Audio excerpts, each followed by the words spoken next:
Welcome to the LTC Peregrine DadCast. I am here with my co-hosts, Dave Roberts and Bill Fennell. Welcome, gentlemen.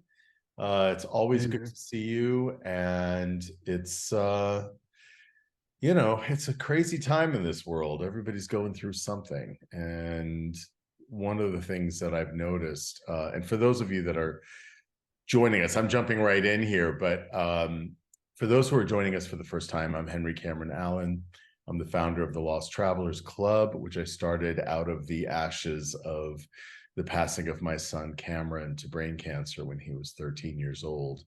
And it's been 15 years now, and I've managed to figure out for myself that channeling my grief into goodness through building community around grieving parents, which we call peregrines here at the Lost Travelers Club.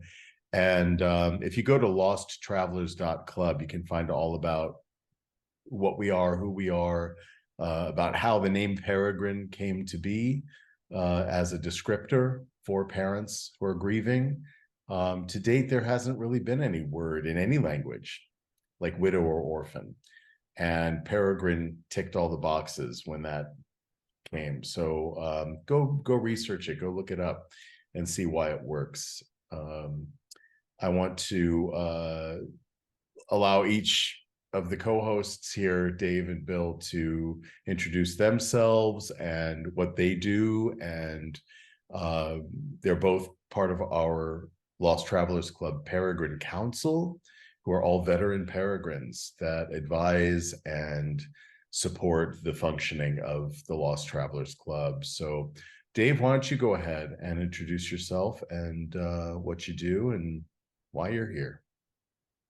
Thanks, Henry. And it's always a pleasure to share a platform with you and Bill. And I look forward to our conversations. I'm looking, repeatedly. So with that, my name is Dave Roberts. I am a peregrine that's been on the path of over 20 years. My daughter Janine was 18 years old when she transitioned on March 1st, 2003, of Avelia rhabdomyosarcoma, a very rare and aggressive form of cancer, and she transitioned 10 months after giving birth to my first grandchild and her only daughter, Brianna, who is now 21 years old and has a daughter of her own. So at 47, I became a grandparent. At 65, I became a great-grandparent. So that cycle of life, continues. And that's one of the things that I have discovered is that kind of what goes around kind of comes around. It's just like there's little pieces of my daughter that's in her daughter and in her granddaughter. So, and that always reminds me of her eternal presence. I'm an adjunct professor of psychology, child life, and health studies at Utica University. One of the courses I teach is death, dying, and bereavement. I'm also an author. I'm a recently delved into the world of podcasting, and I have my own podcast. I have a great family, so between all of my categories, I'm pretty busy. I also do bereavement support group, bereavement support groups, and my life is pretty full. And all in all, considering the hands of cards I was dealt over 20 years ago, I'm very blessed with the people in my life. I'm very blessed with the work that I get to do in honor of and with my daughter, and learning to transform the relationship with her to maintain a continued bond with her has helped me work through grief and it has kept her alive and present. Yeah, they really work with us and through us. Mm-hmm. It's so apparent in your work, and I was happy to be a guest on your podcast, and it was have you on mine as well. So it was really great. Well, we got to do a return engagement sometime next year too. We got to do a part 2. It's a deal. It's a deal. For you, we got to do a part 3. That's right. That's right. Bill, what are we going to get you on these podcasts, man?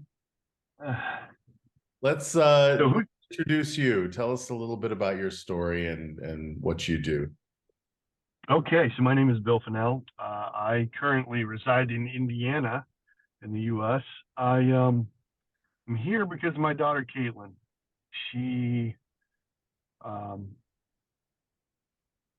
transitioned in 2017, March 17th, 2017, St. Patrick's Day. It was after her second time battling leukemia. It wasn't the leukemia that got her, it was the fact that she was compromised by the cancer treatment, and she got a infection and it went into sepsis, and in the course of a week, she was gone. So that led me down the dark and windy path that many of us have experienced. And then down the line, I ended up becoming a certified grief specialist. So I now help others, specifically only in grief. I help people. My day job is at a day shelter for the homeless, helping those people return to self-sufficiency and getting back into society. So this is pushing 7 years on a journey with me. It's powerful work that you do, you know, and I think the three of us have there's a common thread there that we are, you know, we've re-engaged with a sense of purpose out of our grief. And that's something that is a big message of the Lost Travelers Club, that is possible. One of the things, as also a certified, internationally certified grief and survival and bereavement counselor, I have found both with clients and in many of the circles that I belong to in this grief world, especially in men's grief, but I also, I see it a lot coming now from women too. You know, I think that there are commonalities between the grief journey of mothers and fathers. And at the same time, there are some very distinctive differences. You know, a lot of it is individual. I don't want to overgeneralize it, but I think just the way that we process as men, or are allowed to process, or believe that we are allowed to process, is a little more, it's a little tougher in the world and in society in general. We're expected to hold in our feelings. We're expected to not show publicly our emotions. That's still the case everywhere around the world. And that does a lot of damage. That does a lot of internal damage. It does a lot of damage in the way that we interact with others around us, to, you know, from being, Dave and I were talking about earlier about overachieving as a means of distraction for not dealing with your grief. That's one of the indicators. That's one of the, you know, what I've been able to find are about 7 indicators of avoiding dealing with your grief. And we are taught as men very often, not always, but very often, we're taught to avoid our grief. We're taught to avoid our feelings. And when we feel that we're responsible for the grief journeys of others and holding them and protecting them, very often it is forsaking our own mental health. And so what we're going to talk about today is something that it's hit me pretty hard in seeing how often this question comes up about how do I stay? How do I keep going? How do I keep living after outliving a child? And we know that depression, anxiety, darkness is enveloping much of humanity these days. And so we're seeing a lot more people taking their own lives into their own hands and choosing to leave. I see it from fathers with multiple children and the incredible guilt that even having those thoughts they carry. You know, if I take my life, what are my other kids going to deal with? How are they going to deal with the loss of their sibling, plus my own, not to mention my partner? And yet there's a real shortage of understanding of the skills, the coping skills that are required for navigating the grief journey. And I'm speaking because this DadCast is specifically from the perspective of men's grief. that's where our focus is going to be. It's not to say that women don't experience it as well. It's not to say that you know, they don't struggle. There's a lot more support for women, mothers grieving in the world. That's the fact. You see thousands and thousands and thousands of women on social media groups. And Bill, you've talked about that, you know, the disparity in the numbers in these support groups. And there are much fewer men. And even when there are men who are members of these groups, they are not as engaged in the conversations and in the processing. We'll get a, hey, you know, I see you, I feel you, you're right, you know, I'm with you, kind of a message. But beyond that, there's very little, which is what the impulse was to start not only the Fellowship of Fathers, which is one of the circles that we have with the Lost Travelers Club, but out of that circle came the idea for doing this podcast, so that we could be public with our grief, to show men that it's okay to talk about these things, to show other men, fathers, that we have a community here of good people who are going through it too, and are at various different stages and dimensions of grief. Some of the things that I've seen, and please guys jump in if you have things to add, or if you want to you know, comment on these thoughts. But I see a lot of avoidance. I see men immersing ourselves, I'm going to include myself in this list, in addictive behaviors, compulsive behaviors, things like getting really, really busy to distract us from our grief. People ask me all the time, do you ever sleep, Henry? Because I've got so many plates spinning. And I know that part of that is an avoidance tactic, right? Withdrawing from relationships. There are times, not all the time, but there are times when I feel extremely antisocial, especially around milestone days, like birthdays and passing days and, you know, Tuesdays, whatever, where I don't want to be around people because I want to avoid being triggered. And if somebody comes up to me, even just being in public is hard sometimes. Because when people meet me and they say, oh, do you have any kids? The world doesn't yet know what a peregrine is. I can tell them I'm a peregrine, and they'll say, oh, what's that? I'll say, oh, it's a parent who's outlived a child. Oh, I'm so sorry, right? But you don't have to go into it. Before, I felt like I had to crack my chest open and pour all of my most sacred personal pain out on the table for everybody else to sample when I'm still trying to deal with it, right? So it's so helpful to me to have a word like peregrine to turn to, even though it's still new, you know, and people don't quite get it. But I withdraw from the world, and people will see me in my village here in Spain. Maybe not for a month. They'll say, oh, have you been on holiday? Have you been traveling? No, I've been home. I've been working a lot, you know. You come up with those excuses. But then there's also that other indicator, is that you pretend to be you're just fine around everybody else. And when you are a mentor or a professor, like in Dave's case, or a counselor, like in Bill's case and in mine, or working with the public, you have to put on a face. You have to put on a mask of I'm okay. Even when inside you're having a really hard day, when people are depending on you, you pretend that you're fine around other people. It's the Academy Award for being fine. And fine is an acronym. Feelings I'm not expressing. I love that. I'm going to write that down. Feelings I'm not expressing, because that's absolutely right. That's absolutely right. I think that many of us also deal with increased anger when we're avoiding our grief. There are things that I don't know, for me, it manifests. I'm a little thinner skinned than I used to be.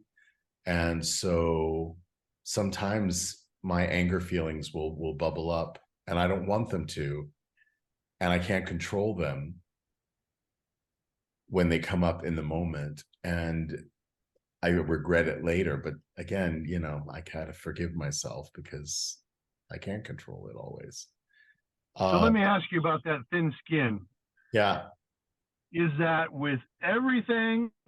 Because I'm finding there's certain things I've got a way thicker skin, or I'm just like I just brush it aside and it doesn't even register anymore. Right. But there's other things where, yeah, that skin is definitely thinner. And it depends on the day, and depends on what other triggers Yep. you're facing and what other stresses you're dealing with in your life, right? There are times when I'm thinner skinned than others, and there are times when I can cope better than others.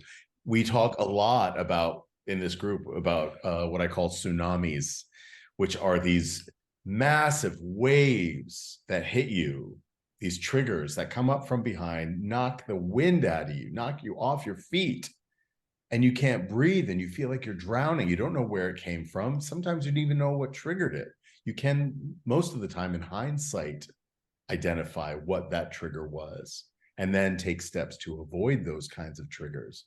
But, you know, whether it's anger, rage, sadness, anxiety, depression, man, they come up behind you and pow. And what can you do? But trust that you can float, you know, and trust that the tsunami is eventually going to ebb, and you'll be able to find solid ground again. There's no pattern to them. I take that back. There can be a pattern to them, especially around milestone days. But then there are the ones that don't fit into any kind of pattern, and they just hit you because a song came on the radio you didn't expect that you used to sing as a lullaby to your baby, right? Or you know, somebody, I remember one time I saw a group of boys, teens, jogging. They were a running club or something, and they were the age that my son would have been at that time. And so just that image of seeing boys that are the age that he would have been at that time was a trigger for me unexpectedly. I didn't have any idea. One time I was in the grocery store, and the lady scanning the groceries, I had a massive panic attack, and I didn't know where it came from. I was just checking out. I was at the same supermarket many, many times, hundreds of times, and never had a problem except that day. And I got outside and sat down on a bench and started bawling. And my service dog, who was only a few months old, he was in training at the time, he jumped up in my lap and leaned into my heart. And I realized what it was. It was the rhythmic scanning of the groceries, that beep, beep, beep, beep, that took me right back to the hospital room. You all know, you know that sound. It's exactly the same pitch. It's the same sound. And there's a rhythm to it. And that took me to a dark place where I had to get out of there. It was that feeling of being trapped, right? I couldn't leave. That was that panic.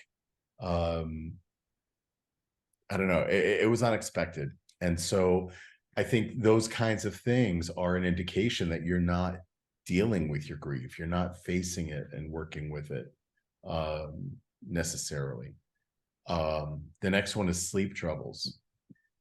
I have sleep challenges a lot where I can't sleep at night, and I end up sleeping all day from exhaustion. I also experience sleep paralysis, which I've talked about here before, where I can't wake up even if I want to. I can't open my eyes. I can't wiggle my toe. I'm in a lucid state. I know I'm in a dream state, but I can't break out of it for hours. And the first few times it was really scary. I thought I had had a stroke or was in a coma or something. But what I realized later was that it was my body's way of protecting me from waking triggers. Because if I'm in a dream state, I'm fully in control. And there are no triggers. Nothing can touch me in my dream state. It's only my waking state that those things creep up. And then depression, that worsening depression and anxiety, noticeably, I think can be another indicator of avoiding your grief. So that's just the beginnings of a thought process that I've had over the past few days. Do you guys have anything to add to that list or to comment on those Well, signs of avoiding grief? Because I think those suicidal thoughts, are really indicators in the depression and anxiety part of the conversation. well, with depression too, with men and women, there's a specific difference in terms of how depression is manifested. For men, it's more irritability. I think you will see for women, it has a more emotional and sadness component to it. So a lot of times individuals will confuse, we'll think we're angry, but in all likelihood, we're depressed, and our depression's coming out in terms of anger and irritability, or we use the anger as a mask to not allow people to see what's really going on inside of us, because emotions are kind of I want to say dirty word for a lot of men in terms of dealing with emotions, or it's something that we learn that if we deal with our emotions, we become more vulnerable, we become weak, and vulnerability isn't about weakness, it's about strength. But but that's not how we learn to deal with our emotions, or what we're told emotions mean to us. We learn to kind of disregard them, distract ourselves from our grief, and do stuff. And the other thing that, I think you had mentioned, in the beginning about suicidal thoughts. I don't know if I was ever suicidal, but I know that if, God or the creator or whoever was running the universe at that particular moment came down and said, hey, you could start eternity right now, I wouldn't have argued with them. I would have gone, I never thought actively about suicide. I think because I had too many things that were coming up that kicked in my survival mode. I had my granddaughter, I had my students. So essentially they gave me the will to survive, every one of them. And I think it was that their will, I think, was always there, but they triggered that. And essentially I just kept moving. I didn't know what I was moving towards, but I just kept moving towards whatever ray of light or opportunity there was going to be for me to just get out of my grief for a minute, until I eventually found a light at the end of the tunnel, and I was able to integrate that light and integrate that light into my grief and move forward and begin to engage in a meaningful life. Now, it's interesting. Like I tell the universe now that I'm not in a hurry for eternity to begin, because I've been just so grateful with the people who have been in my life, what I've learned, what I'm doing, that I want my soul to continue to evolve for as long as the universe deems it possible for me to do that. So I'm not in a hurry for eternity to begin at this point, and that's one of the things that 20 years down the road, I can say that. I know I'm going to be dancing in another dimension at some point, but I'm not in any hurry. I'm not in any hurry for that to occur right now. Until it's my time. But before, if you gave me an out, Henry, I would have taken it. There's no doubt in my mind. If I had the opportunity to bargain with the creator, to say, look, we'll take you now, so you can be with your daughter now, I would have done that. I would have, in a heartbeat, in early grief, I would have done that. Now, it's just whenever it's my time now. And I think you're right that there's a difference between that feeling of, if today is my day, I'm ready, and that feeling of despair and being at the edge of the abyss, nowhere to go, and not knowing how to cope in your life, without, especially for those of us with only children. I think it's a little bit different when people have multiple kids. There's a little bit more of a reason to stick around sometimes, and I see that a lot. Well, the thing too, and I've talked to, it's interestingly, whenever I've done workshops for either the Compassionate Friends or Bereaved Parents of the USA, I never mentioned my surviving children, because I never know for a moment if I'm going to have a parent there that's lost their only child or surviving children. So I don't mention my other kids. I mention, this is my daughter's situation. This is how she transitioned. This is what I've learned from it. These are the coping strategies I can share with you, but never because of that, because I was sensitive to the fact that I could have had a parent in there that had lost her only child or all of their living children. And I did not want to unintentionally recreate trauma my presence or saying something that would, with surviving siblings, that would trigger that. Because for a parent who's lost their only child, or all of the surviving, grandchildren and, parents that still have surviving children, that's a big trigger. So, so I would avoid that. I avoided that at all costs. Yeah. And the other thing too, just one other thing, and then I'll stop for now. The other thing is when we look at when a parent says they want to be with their child, it does not necessarily mean they're thinking of completing suicide. What it means is that the pain of their physical presence, their physical absence is so great, they want to be where they are. And they'll tell me that, Dave, I'm not suicidal. I just in so much pain, I'm missing them so much. I just want to be with them. I want to be where they are right now. And that's where I was in early grief. I wanted to be where she was. That's a really vital and important point to make for anyone who is watching this podcast, this DadCast, who is not a grieving father. Perhaps you're a grieving mother, or perhaps you're a grandparent, perhaps you're a friend or a sibling. When somebody says, I just want to be with them, that is not necessarily an indicator that they are having suicidal thoughts. I think that's a really vital point, Dave. Thank you. Bill, you're welcome. Go ahead, jump in.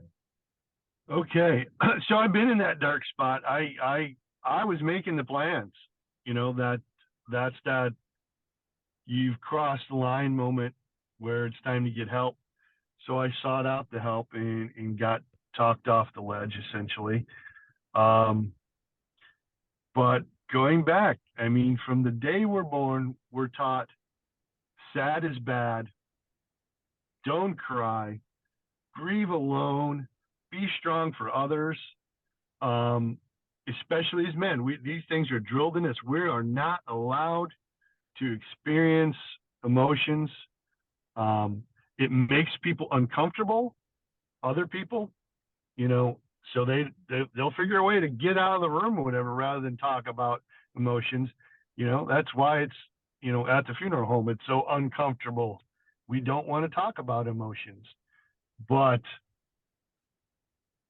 and then you go into the coping things, the short-term emotional behaviors, the drinking, the busyness, drugs, alcohol, TV, sex, whatever, shopping, depending on who you are. There's all kinds of ways that people cope with it. Some of it semi-healthy, some of it not. But when you're deep into that, you're avoiding dealing with the emotions of dealing with the grief.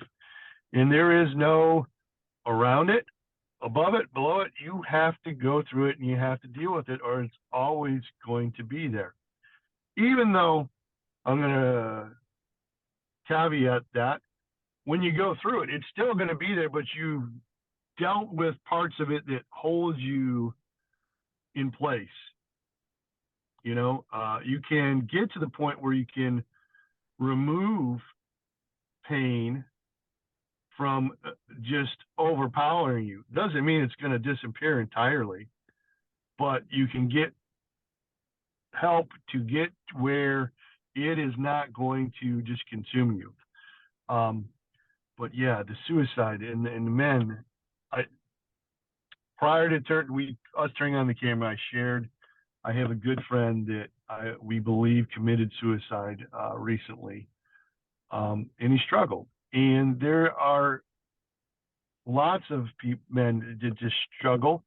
Men, women, doesn't matter, I guess. But when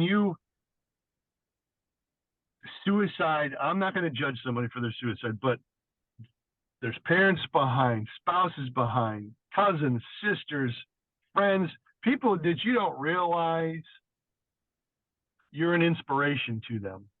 That neighbor, you may have been their saving grace one day and you just don't know it. Your coworker, the grocery store person that sees you every week and you've just sparked a conversation with them. It doesn't click in your head that you're being nice to them. You never know what effect you have on other people. So the suicide just compounds the problem and adds to other people. There is always a way through it. I mean, you've survived everything else. It might suck, whatever you're going through it, but you're up until today, you've lived through 100% of everything else you've been through. You can go through this. It might suck a bit. It might feel like you're passing a kidney stone, but you will get through it. Don't get discouraged. Seek out somebody. You know, if you're watching this and you feel comfortable with one of us, seek one of us out. But there's people out there. Reach out to your friend, something, because whoever you are, we want you here. We need you here because you do impact people. So, and use this forum, you know, don't just show up. I mean, you can, and we want you to come and join the Lost Travelers Club. Come and be a member. We are not, I mean, we are inherently a support group because we've all been through it. We're all on this grief journey together, and together is the point. And what we are doing through the Fellowship of Fathers, the upcoming Mamaship Circle as well, that is going to be focused specifically on women's grief. It's not about sitting around and getting through the hard times. That is part of it. But really the thrust of it is an empowerment in community to channel our grief into goodness, in honor of our children, in partnership with our children, allowing them to work through us to affect goodness in the world. Just that action of being around other people who are focused on doing good with your grief can pop you out of that feeling. Because I think that a lot of people that I've experienced, both clients and in other circles, is that they are in such a state of despair because they've lost their sense of purpose. They don't see a reason to stay. And their feelings have overwhelmed them to the point where, you know, when a kettle is boiling and you stop up the thing, it's going to burst. Right? You need that valve to release the steam so that you don't implode or explode. And men do. We explode and we implode at the same moment. I'm working on a book right now through the Lost Travelers Club called Quantum Grief. And it starts with the first chapter, which is Dimension Zero, which is the moment it begins. It's the Big Bang. It's what we imagine the Big Bang to be. Everything is still, everything is balance, everything is quiet. And then our children are no longer physically here with us. And it explodes into billions of stars and chaos and unpredictability. And that's the beginning of our mourning. And I think that a lot of us get stuck in the vortex of that mourning phase, where that's the hard part to break through. And I personally, I know it was helpful to me to have friends, close friends, trusted friends and family around me that I could talk to on a level I couldn't talk to just regular Joe Schmo or Josephine Schmo. But it wasn't enough. I need somebody qualified in my particular grief journey to work with me. I needed a counselor. I needed psychological support. Sometimes meds help. I took, Wellbutrin for a period of time. And it didn't change how I was feeling, but it helped me get a sense of myself again. I was spinning out of control. After Cameron transitioned, my partner left, cut and run. So it was loss after loss, major loss. This was 4 months after Cameron passed. My partner took off because they couldn't deal with my grief, let alone their own.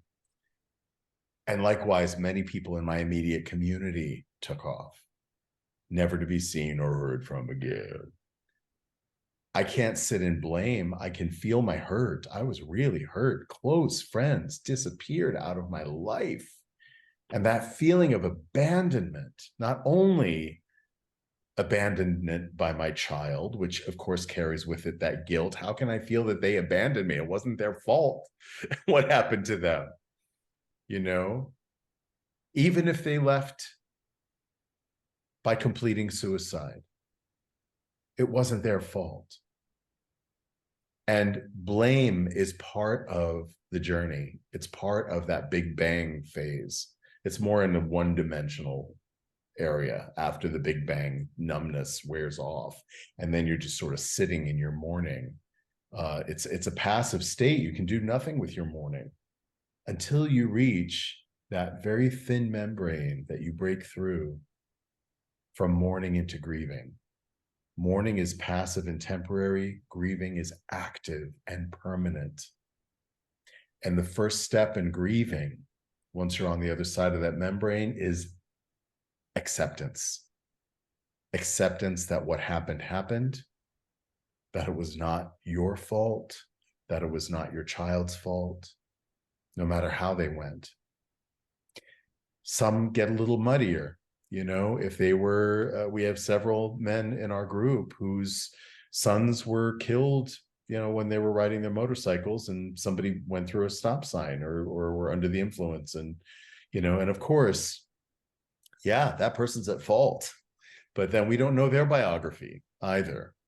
I choose to look through a more compassionate eye. And, you know, outside of, you know, even murder, there are children being murdered.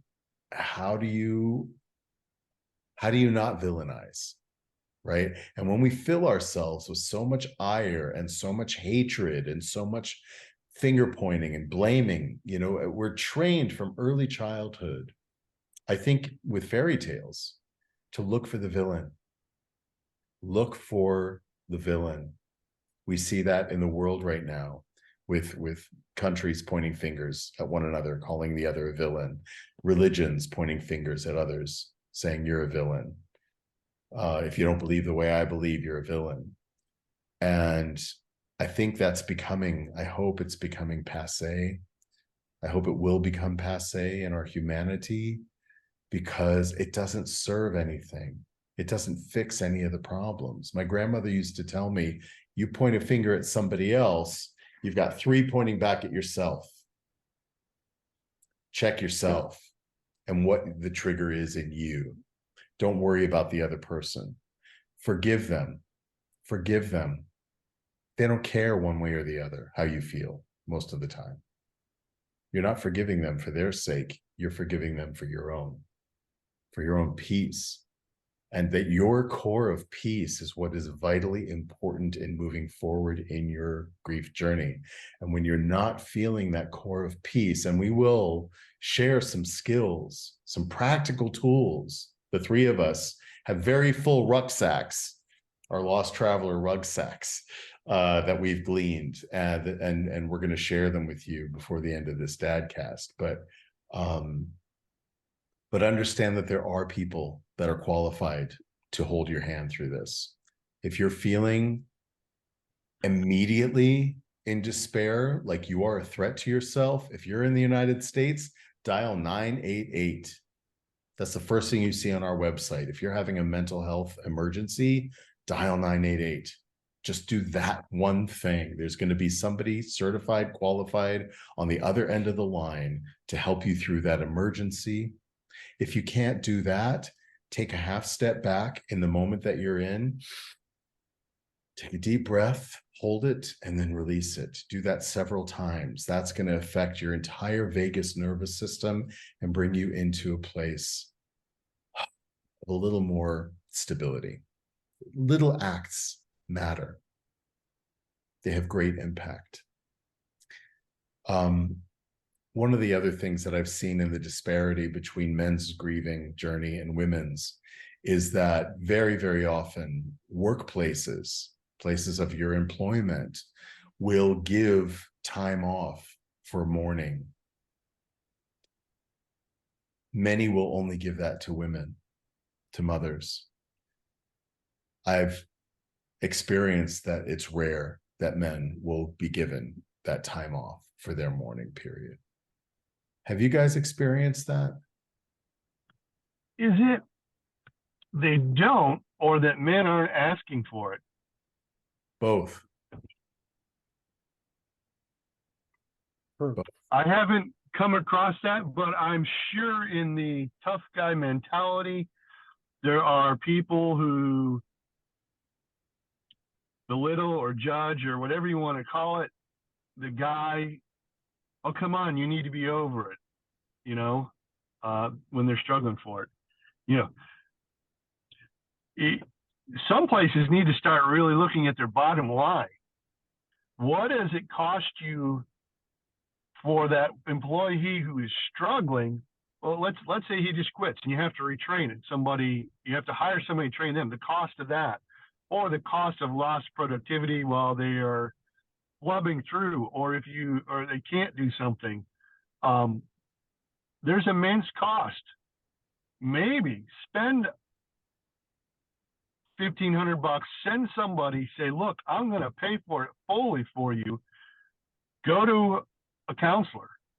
You know, yeah, there's lots of insurances that pay for it, and that's a freebie thing. You don't even have a whatever, but if you don't have it, I mean, it's billions of dollars every year. There was a Forbes thing released, and that's a couple years old, so it's probably even higher. Whether it's just loss of somebody, divorce, whatever, all types of grief, the amount that's lost in productivity, we need to get people in HR and CEOs and everybody to think, I might be better suited to spend some money, our money,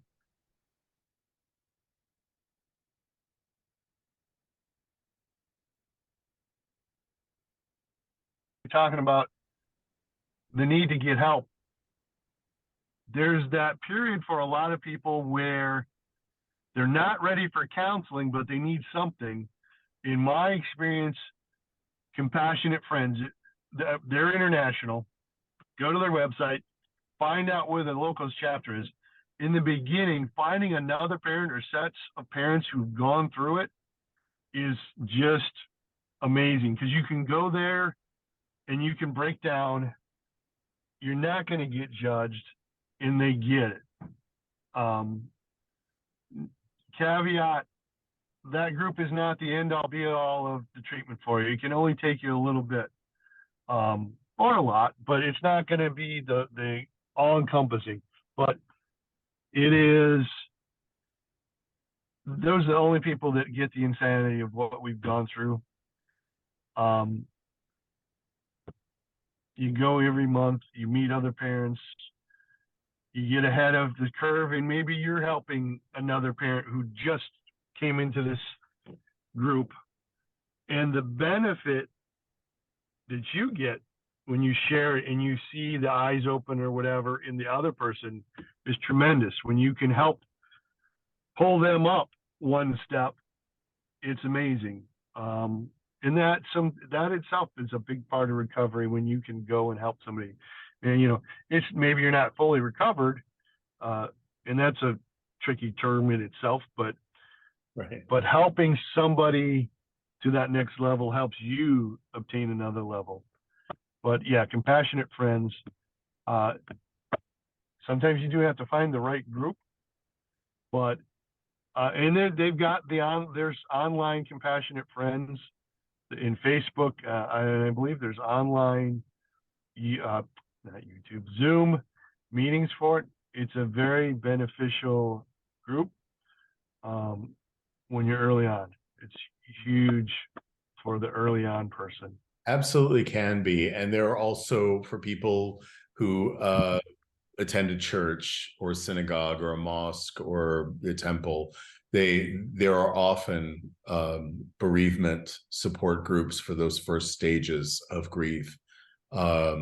It's important to find community and to be able to freely express your experience. At the same time, I want to make sure that people know that, while, you know, friends and families and church groups and even Compassionate Friends may be able to listen and hold that space for you, they don't always have the expertise that is required for navigating profound grief. And And I think that that's an important part as you're finding your first dimension, second dimension feet again in your grief journey. Start considering that you are, and this is part of the acceptance process, is that this is forever. Your life is changed forever. And that's traumatic. And like people who have been on the front lines of battle, we experience post-traumatic stress. And it manifests in many ways at different concentrations. If you go on our website, there is a button you can click to a self-evaluation to just sort of take you through the steps of seeing if you recognize PTSD manifesting in yourself. And it will actually give you a sense of how intense your experience is and whether perhaps you're ready to find professional help with that. I know that for me, I was diagnosed with CPTSD, which is complex post-trauma. And it opened the door for me to be able to get my service dog and other coping tools that help mitigate my disability. There are many people who end up not being able to work again because of it, you know, or their productivity is such where they get laid off because of it. And there are tools to help you through that as well. And there is support, disability support for that as well. So don't feel that there's one solid answer for everybody. There are groups, you just got, it's trial and error. You got to go where you feel. I went to Compassionate Friends. It wasn't my group. It wasn't right for me. And that was just my own unique perspective.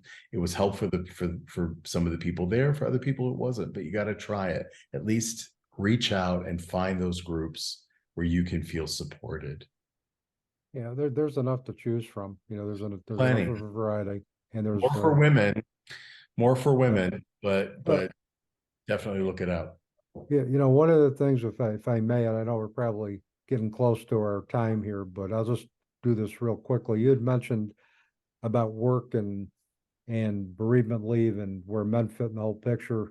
I had a little bit of a different situation at work. When my daughter was diagnosed, the director, who had a very fiery temper and did not like things that felt that were not treated fairly, he was upset that personnel would only give me 15 days under the Family Medical Leave Act to be with my daughter. So what he told me, and I had been seeing a therapist at the time, a psychiatrist at the time, for other grief issues that had surfaced before my daughter's illness. He told his assistant director, he says, "You tell Dave if he can find somebody to write him off with a mental health diagnosis, he could take his sick leave and be with his family." So sure enough, he said, "Yeah, you need to be home with your family." So he gave me an adjustment disorder diagnosis. I was able to spend 3 months with my daughter. After she transitioned, I took probably about a week off, and I came back under modified work duties. I had come back where I was not doing supervision, and everybody supported that from the director on down. So I had a different situation, and probably a lot of guys probably had, or a lot of people experiences that. I had a very supportive workplace, which made me moving toward the acceptance process a lot easier. And one other thing I wanted to mention too is that with acceptance, I think we begin to show compassion towards others. And every time we do an act of kindness for somebody else, it's an act of forgiveness towards ourselves for what we thought we should have been, should have done, should have seen. And I'm reminded of that great philosopher, Neil Peart, who in his book, Ghostwriter on the Healing Road, had this to say about forgiveness. He said, there would be no, I may be paraphrasing this, there may be no life for me, no peace for me, unless I learn to let life forgive me until I learn to forgive life for what it had done to me, forgive others for being alive, and eventually forgive myself for being alive. And when I thought that was one of the most profound three-pronged statements that I had ever heard on forgiveness. And I carry that, you know, we talk about forgiving ourselves, we talk about forgiving others. But boy, we never think about forgiving the hand of fate. But that was the other part of that, is to forgive life for what it had done to me, and then forgive others for being alive, and eventually to forgive myself for being alive. That was, I thought, one of the most profound statements on forgiveness I'd ever heard. Powerful. And that could click somebody, shift your trajectory in an instant. In fact, shifted mine, that's for whole sure. worlds can turn on a moment. Bill, you were going to say something? I had a question for you, Henry. Where were you at in the journey when you decided I needed to take that PTSD test and get help and get the service dog and all that? I was early on. I was actually quite early, and thank goodness for that, because I don't know that I remember that I was feeling suicidal, but I was definitely at the edge of the abyss, because my son had passed. My partner had cut and run without warning, had abandoned me in the depths of my grief. It was within 4 months of Cameron's passing. Other friends had abandoned me. And I don't say that in a blaming way, because I knew they were doing the best they could with the tools they had, right? If they had known how to be there for me, they would have been there for me. So I had to figure things out. And that's when I sought counseling. Now, I had done that before in my life when I was in tough states, whether it was through divorce, whether it was through, the first time was I was 18, 19 years old. I found a therapist because I wanted to resolve my childhood so I could get on with my life and not carry it like a millstone around my neck. I needed to figure out how to leave my childhood trauma behind to the degree that I could move forward effectively as an adult. So I already had that skill in my rucksack. I could pull that out and say, you know what? When I was in other times of despair, utter despair, not knowing how to move forward, and I didn't have any money, I went to the state hospital. I said, can I get a therapist? They said, yeah, because they had a sliding scale, right? So I never had to pay for it. I know that a lot of people, especially in America, do not have insurance. They don't have insurance that will cover it. People in most other countries have socialized medicine, and everything they need is there for nothing. But America has not caught up. And so what do you do if you don't have insurance and you're feeling that you're in a mental health crisis to where you need to leave the planet? Go to your state hospital, depending on the severity of how you're feeling it. Take the PTSD test first and foremost so that you can be in control of knowing how severe it is. Then you evaluate, what can I do right now? Because the past, as much as we want to, we can't change. That's part of acceptance. It doesn't exist anymore. You've been through it. As Bill said, you've survived it 100%. You're here. You're still here. Tomorrow, you can't control. You have no idea what's going to happen tomorrow. A meteor could hit the planet and then this conversation's over. Nobody knows what tomorrow's going to bring, even 15 minutes from now. So let go of projection. Let go of projecting into the future what could happen. Deal with where you are right now. Right now, if you have the capacity to call the state hospital and say, I don't have insurance, but I'm having a mental health crisis, even if it's just those 3 numbers, 988, I'm having a health crisis, mental health crisis. Just do that.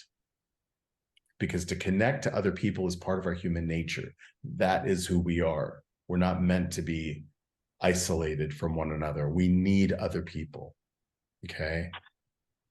The Lost Travelers Club now offers to its members, so sign up for membership, guys, free counseling. We have one-on-one counseling with me, myself, And again, I'm an internationally certified grief and survival counselor. And we also have this fellowship of fathers that has other people who are certified in this group, 2 of which are here today, that you can reach out to. In fact, if you want, put something in the comments. Tell us how you're doing.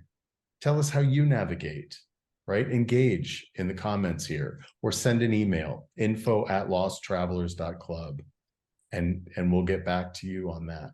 We don't have a hotline yet, unfortunately. We're still, forming ideas of what we can do to be even more helpful. But there is a helpline in America that exists, 988. Most of our members are in America, though we are an international organization. So go with what you can do right now, even if it's just 988. Become part of this group, because we talk about these issues all the time. Before we even start recording the DadCast, we take 20 minutes, half an hour, however long it takes to have a check-in, so that we can share with one another. We can bounce things off of one another. So we do have that support built in. We've got our mama-ship coming up. If you've got a partner, a female partner, a friend, a sister, a mother, a daughter who's lost their child or outlived their child, then please put them in touch with the Lost Travelers Club, because we're offering these as a free service to members. But you have to register as a member. It doesn't cost a thing. Okay. I want to close this session. Thank you guys for being so open with your journey and your experience and your wisdom. That matters, that you're here today. The fact that we're here holding space for other men who are on the brink. It matters. And if we help one person, that's enough. Okay. I want to close with 3 simple things, 3 gentle ways that you can focus on your grief. If you've been avoiding your grief, as we started this, we were talking about what are some of the indicators that you're avoiding grief. Well, here are some things that you can do gently to help you engage with your grief. And I have a hunch that they'll be helpful. And again, the 2 of you, please add to the list. But these are just 3 things I've boiled it down to that are just a beginning, a gentle way to start. First, men, allow yourself to feel your emotions. You don't have to live in them, but you must allow yourself to feel them, even in small doses. If that's not something you're used to, if you're used to holding things in and not crying and bearing down, do it in small doses. Go outside, drive yourself to a field somewhere, and just scream. Chop wood. Do something that is going to help you feel your emotions viscerally. Okay? We need that as men. And then rest. After you've done that little act, that one thing, rest. Take a nap, take a break, chill out, do what you need to. Okay? The second thing is add self-care to your routine. Now, that could be as simple as not going to your child's grave site alone. Bring somebody with you so that they can hold you in that moment. They can be there with you. It sounds like it's not a big thing, but just to have somebody standing with you as you are in that sacred space of your grief can really help you face your grief and interact with your emotions. Okay? Bring somebody with you. Do something soothing. Do something that and hopefully, I understand that people will abuse to excess alcohol, drugs, weed, whatever. I'm not going to sit here and judge. I'm not going to sit here and say, don't do it. As long as you know it's a crutch and not with a threat of addiction, use the crutch, man. If you've broken your leg, you're going to use a crutch until you've healed a little and you can walk on your own, limp, right? Do what you need to do to get through the moment, but make sure you're doing it from an attitude of self-care versus numbing your feelings. Okay. It's been proven time and time again that being by water is extremely calming to us humans. If you're not by the sea or by a lake, go find a fountain. Take a shower or a bath, right? Baths can be very therapeutic. Immerse yourself. Oh, look, see, Bill's at the ocean. Don't you feel better already? Oh, every time I come here, that's my space. It's Yeah. the shores of Lake Michigan. It looks like an ocean. Yeah, it does. So find water. Find water to put yourself around. If you can't find water, there are plenty of videos on YouTube of ocean waves and breathing exercises. You can do all that stuff. Do something that is soothing to you. Do you know what I found recently? Do you know these motocross bike videos? Have you seen these? Where these guys are, there are these parks all over the world. Beautiful, like in the middle of nature, from mountains to deserts to thick woods. And there are these thin little bike tracks that go through, and someone puts a camera on the front of their bike and they're weaving in and out of these spaces and going over these little stone bridges. And I mean, it is mind-blowingly beautiful. And I have found them to be extremely meditative and soothing. Go look for those kinds of things. Find the thing that works for you. Okay. Another thing that I do that soothes me is I go into a virtual space. There is a platform called Second Life. If you go to secondlife.com, we actually have a Lost Travelers Club, what we call the Peregrine Lounge, in this virtual realm. And in Second Life, it's free to sign up. You create an avatar version of yourself, and you're walking around in real time, or you can fly, and you're meeting other people in real time, or you can just go off on your own adventure. You can go to these beautiful places. You could go to Paris in 1910. You could go parasailing. You can go ride a killer whale, in Seattle. You can do anything you can imagine, you can do. And if you don't find it, you can create it. I love that. And you can't die and you can't hurt yourself. Second Life is a wonderful platform for that. And if you go into Second Life, again, secondlife.com, look for the Lost Travelers Club. It's in the nonprofit Commons, which is a region of Second Life, where we have our Peregrine Lodge. And it's a beautiful place. It's right on the water, and there's a lodge. There's a fire pit with seating around it, and you can sit with me there. I'm there on Fridays usually, and we can have a real-time conversation no matter where you are in the world. It's a beautiful thing. Find something that'll soothe you that you can share with someone else too.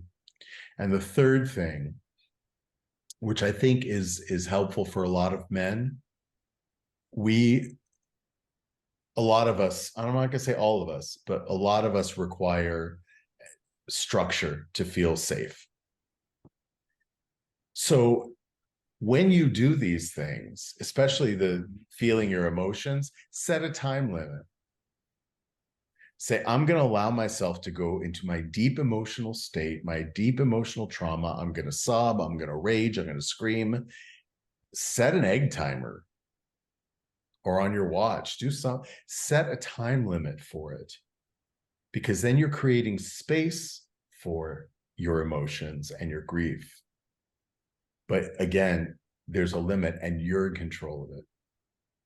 Those are the three things that I've found that help me feel in control and engage me with my grief directly, so that I'm not avoiding my grief, because that is unhealthy, right? Know that your child lives on through you.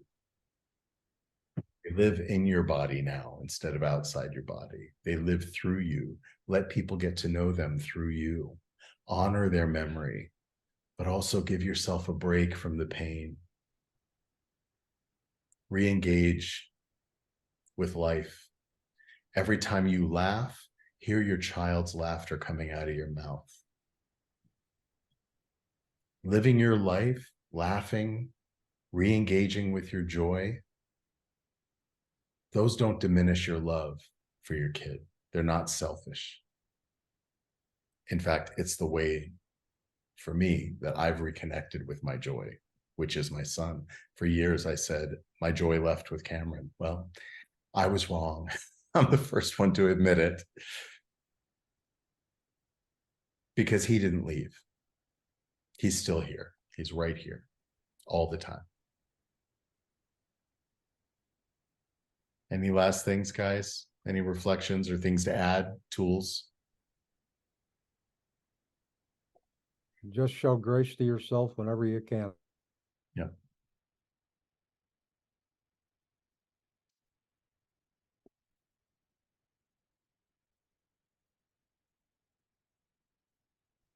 No part of your story, depending on what's going on. And we call that in the trade selective response, in terms of how we choose to respond to a question in terms of how we're doing today, or, you know, there's just some days we just don't have the energy to talk about or talk about what's going on with us, and we just need to give ourselves permission to let ourselves be. Yep. Takes courage. Mm-hmm. Bill? That's all I got. I would agree with the water, but different people have a different space. But yeah, if you have a space that helps energize you, that's the thing to do, to go lean into a space like that. You know, if you know another dad, maybe say, hey man, let's get a cup of coffee. Lean into them. Maybe it leads to a regular thing. Maybe it leads into a group of guys getting together. But find somebody to lean into that you feel safe with, and find those safe, energizing spaces. I love that idea of leaning into your grief versus leaning away from your grief. Lean into your grief with other people, trying out all these different techniques. It's going to be different for everybody. But trust, guys, that gradually you will be able to integrate your grief into the fabric of your being. That's a promise. I've met so many of us on this journey of 15 years for me that have managed, both on their own through trial and error and with groups, to be able to find that integration. But the first step is acceptance that it happened, that there's no going back. There's nothing you do to change it. It's a hard truth. It takes courage to face. We're here for you. We're here for each other. Dave, Bill, thank you again for showing up. It's always great to see you and have you here.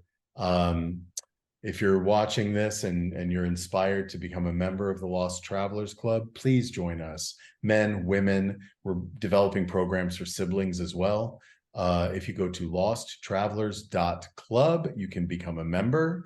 Please subscribe to this channel and to this podcast, and like it, and click the bell and leave comments, because the algorithms love it. And that really helps us grow. Thanks again, guys, and we'll see you next week. Bye-bye, everybody.